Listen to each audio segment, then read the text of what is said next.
I feel like I did not really read a lot of books in the beginning of summer because I was in a huge reading slump. I still think that summer can go all the way to September because here in Vegas, it's probably gonna be hot until like Thanksgiving. In today's video, I want to share with you all of the books that I am planning to read for the rest of the summer, and hopefully I will be able to get to them before October starts, I guess. So the first one that I have is called The Summer Girlfriend by Christina Forrest. This one is a book that I pre-ordered and I just recently received it in my mailbox.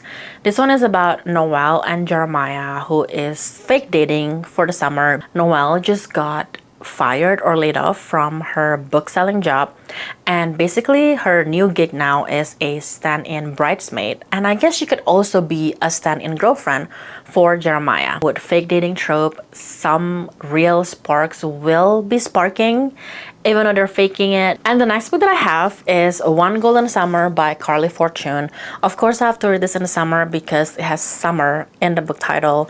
But this one is a companion book or a second book of Every After Summer. I think that's what it's called. This book is going to be all about Charlie, who is the big brother of Sam from that first book.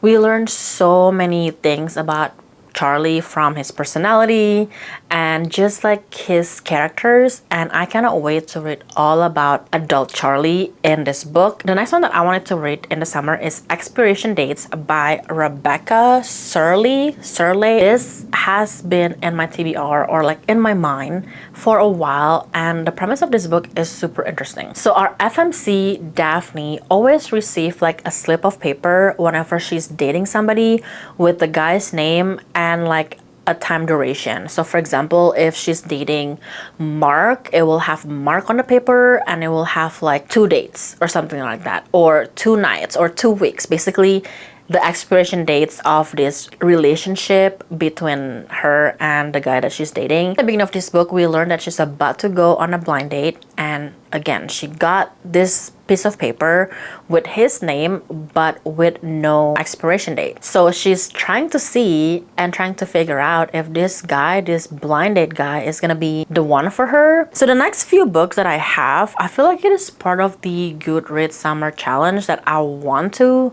try to get to before September 15 so I can get like that bookmark or those badges. But this next one is called Carrie, Soto is Back by Taylor Jenkins Reid, and this is the version of the book that I have. And this one is about Carrie Soto, who is a retired tennis player, but I think someone else is about to break her record, so she decided to come back, retrain again as a tennis player to basically not let that new tennis player break her world record. And I heard people say that you don't really need to know tennis to enjoy this book, and I believe that. And because tennis is an outdoor sport, I think mostly anyway, I know there's like indoor tennis court these days, but I just wanna try and read this in the summer. The next book in my summer TBR is Lady Tan's Circle of Women by Lisa C. I feel like I've heard about this book probably sometime last year, and I'm pretty sure I got this book from Half Price Books when I was in Austin last year.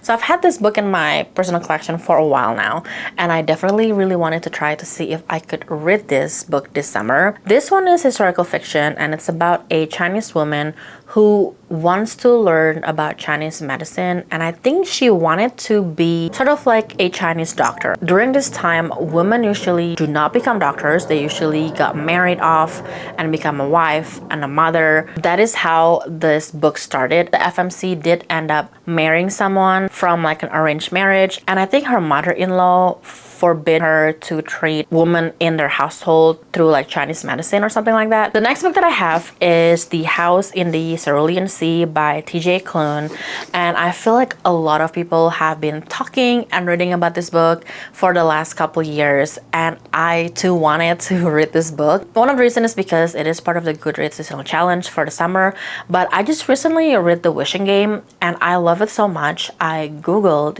what is another book that is kind of like The Wishing Game, and this book come up multiple times in like different articles that I was able to find through my Google search, and I just wanted to see what this book is all about. This book is about a caseworker in a department in charge of magical youth, and I think he was assigned to go to this orphanage near the Cerulean Sea to take a look whether or not these magical orphans are doing good or if they are dangerous or something like that. I feel like it's gonna be pretty heartwarming, similar to The Wishing Game by Max Shaver. Speaking of Max Shaver, I actually have an arc of her newest book, The Book Witch, that was sent to me by Ballantine Books sometime in April. I definitely want to also add this to my summer TBR because it is part of the Goodreads Summer Challenge, and I definitely want to read more from Mac Shaver because I do love her writing.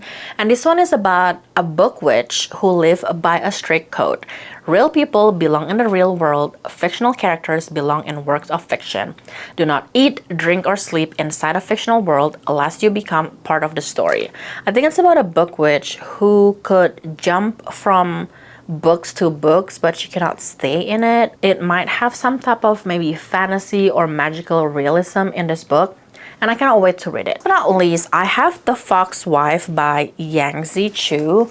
I actually started reading this book I think last summer because she was visiting one of the Henderson libraries here to do like an author talk and talk about this book specifically. So I was trying to rush read it, I guess, a little bit, but I want to start over again because that was like about a year ago when I read it. And this book is interesting because it is a story about foxes, how foxes are manipulative. Usually it's women who can bear these fox spirits, and it's also a little bit about murder mysteries. And this book becomes more interesting to me because I have heard the way she talks about this book and how she planned this book, how she wrote the book. It just piqued my interest more to finally pick this book up.